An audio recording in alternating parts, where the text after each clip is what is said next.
startup costs for a business. If you're looking to start a business and you're unsure where to start, this is the episode for you. Welcome to episode 20 of the Learn podcast, where first you learn, then you drop the L, and then you earn. I'm your host, Dean the Wealth Coach. Me and this mic have been battling for quite some time, and I noticed that it doesn't, the mic and V-necks don't work well. So I'm gonna go out and get a bunch of just the round neck t-shirts so that I can avoid this problem because it's driving me nuts. And you know what the best thing is? I'm going to write it off because it's a part of my uniform. My uniform is to deliver the podcast to you guys, and it's a business that I created. So that's a hack for you guys. If you have to buy anything in terms of clothes and it's associated with your business, you can claim that as a deductible on your taxes. But double check with your accountant before doing so. So I got a good episode for you guys today. Startup cost. A lot of people get excited about a new business idea that they want to do, and something that gets overlooked is the startup costs. Like, it's like, yeah, I want to do it, I'm so excited to start, but forgetting about what it's going to take to get that business up and running.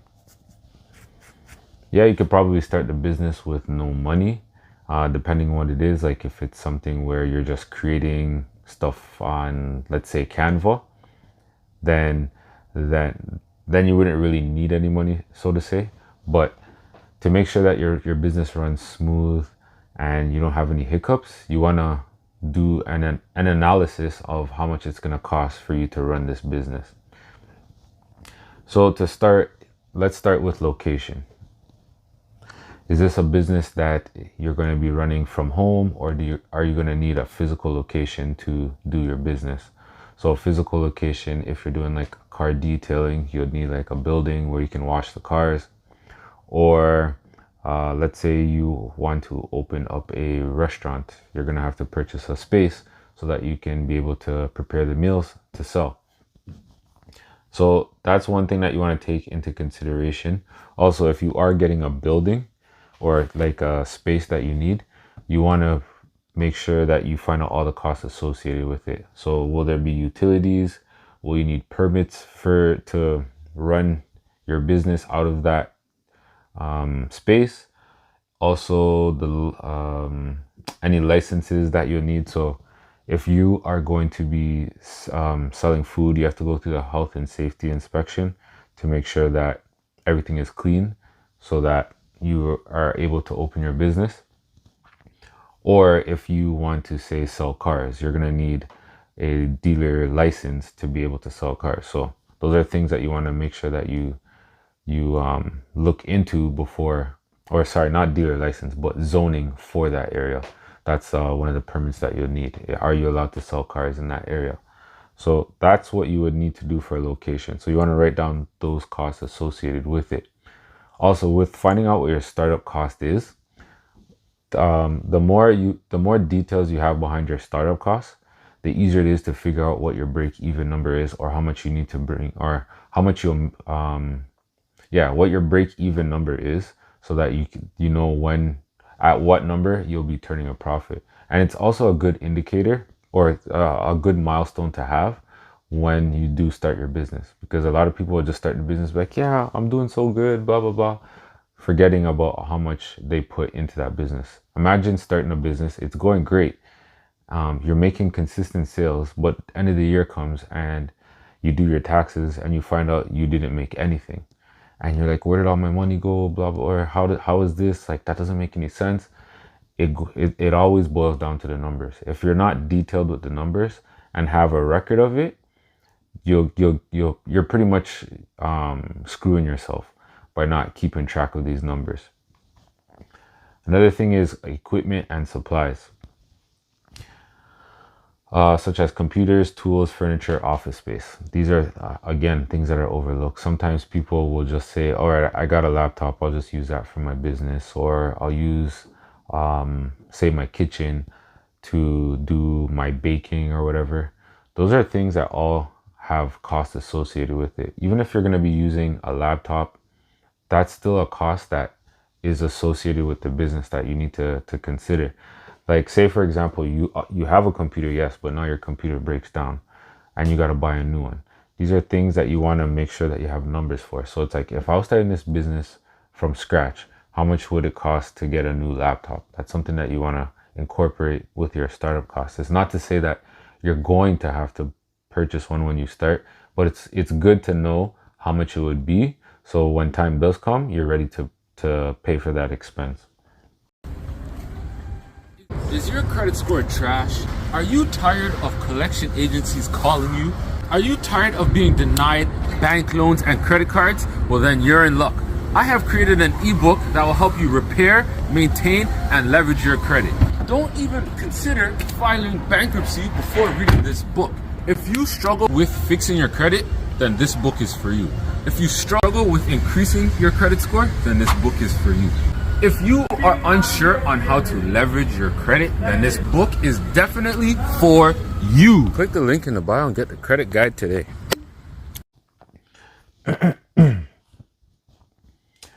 Inventory. So consider the cost of acquiring and storing that inventory. Let's say you print t-shirts, or you do clothing, and you live in a 1-bedroom apartment, and you got tens of thousands of pieces of merchandise. That can offer, well, it could, but say you do want your space and you want to keep your sanity, you would probably have to get a storage locker or rent somewhere where you can, or like say you had a storefront, you have to account for all these things. So the cost of your inventory to make them. So for you to make them, that is your cost of goods sold. So that's the cost you paid for it before selling it to the end consumer. That's one thing you would need to take in. So you, with the clothing, say you're gonna come out with 100, not 100. You have t-shirts and tracksuits. You want to know how much your first run will be when calculating your startup costs. So you say, okay, I got these new t-shirts I'm coming out with and tracksuits. I'm gonna have 3 color tracksuits. I'm gonna order three pairs, so I have small, medium, large. Same thing with t-shirts. Those are the costs that you want to associate with the startup costs. The startup costs also, or if you just go bulk from the jump, and you don't have somewhere to store it, you want to know, or how much storage would be for X amount of months, or even do for like a year. So that way, if you do sit on that for a year, you kind of already budgeted for that expense. Marketing and advertising, so such as creating a website, printing business cards, running ads, whatever it may be. If you're going to pay someone, hire somebody to do your ads for you or your marketing campaigns, again, that's cost that you need to incorporate. Many of us, or not many of us, but for myself, I'm speaking on my behalf. When I started my financial literacy company, I didn't realize all these things that we're gonna have to pay for in terms of marketing and advertising. Like, that was one thing that I messed up on, where when time came to pay, I was like, or when time came to get the marketing and advertising out there, the price that I was told, I wasn't prepared to spend. But if I did my startup cost in the beginning, I'll be like, okay, we have a budget for this. That's no problem. No sweat off my brow. We can get through this. But that was something that I forgot to do, and it hurt to pay that type of money that I paid for the marketing and advertising because I wasn't prepared for it. Then you have legal and professional fees. Legal fees, legal fees could be setting up the business, like incorporating a business, the fees associated with that. If you what else is there? Accountants, hiring lawyers. Let's say if you're purchasing an actual business, you would need to associate the legal costs for the lawyers to draft up the paperwork and look over the contract or create the contracts for you. Those are fees that you want to consider as well with the startup costs. An accountant and bookkeeper, those are key things that you'll need in your business, especially if you are trying to make something, have a big enterprise. You want to make sure you have an accountant and bookkeeper from day one, because the moment you decide to get an accountant or bookkeeper later on during the process, you're going to have to be forking out a lot of money to get them to make sure everything is, all your taxes are up to date, your paperwork is in the right category, or your expenses are in the right category, everything. So you kind of want to get that right off the boat from the jump. And it also, it will save you money because you set up the accounts properly from the beginning instead of doing it just whenever, which is extra work for the accountant, which then, or bookkeeper, that will turn around and cost you money. If you're looking to hire employees, you want to know what the average price is for people in your industry that you're going to be hiring. So you want to make sure you have some type of knowledge as to how much you're going to be paying employees.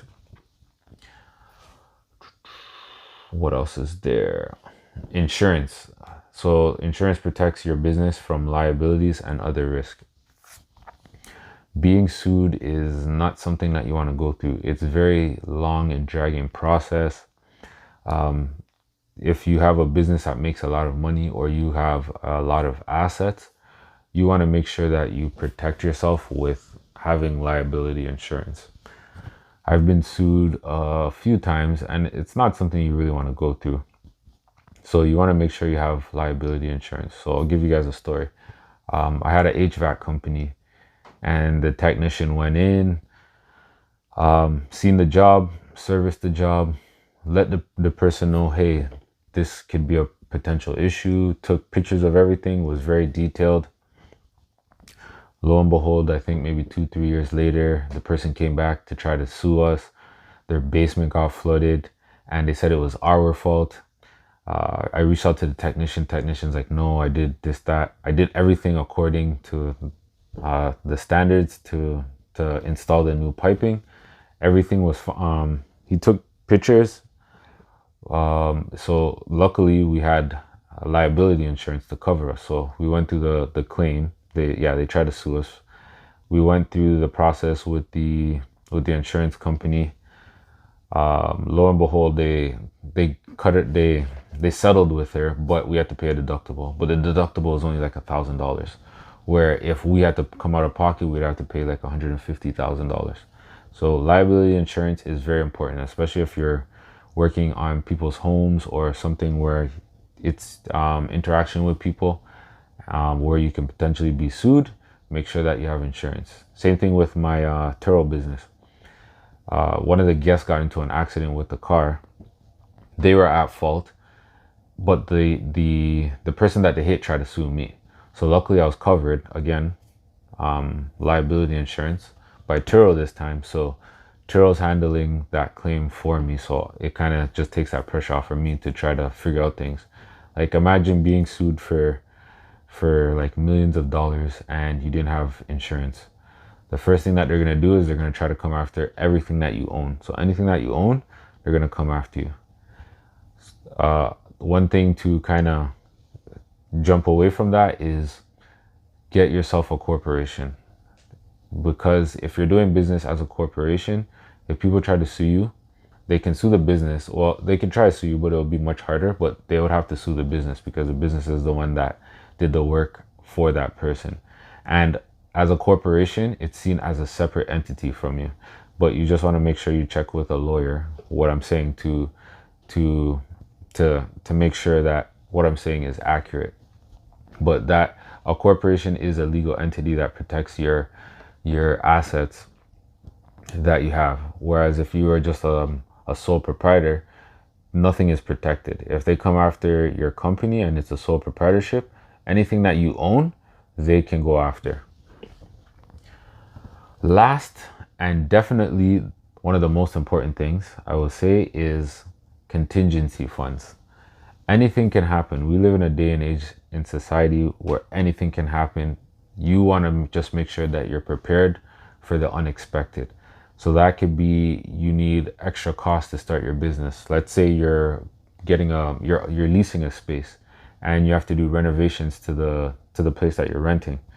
So let's say your budget was $25,000, but the contractor is he's overdue with the not overdue, sorry. The contractor gave you a budget. However, come towards the end of the project, he needs additional funds to finish up your space, or the cost of goods for material, cost of material went up in price. So you want to make sure that you have contingency funds available just in case something happens within that business. It also gives you a peace of mind at the end of the day, because if something happens and you didn't plan for it, you're just going to be running with like a chicken with their head cut off. So that wraps up today's episode. If you found any value in this video, make sure you hit the subscribe button to stay up to date with the channel. I'm your host, Dean the Wealth Coach, and I will see you on tomorrow's episode 21. That makes 3 weeks of consecutive podcasts. I will see you tomorrow, and be great.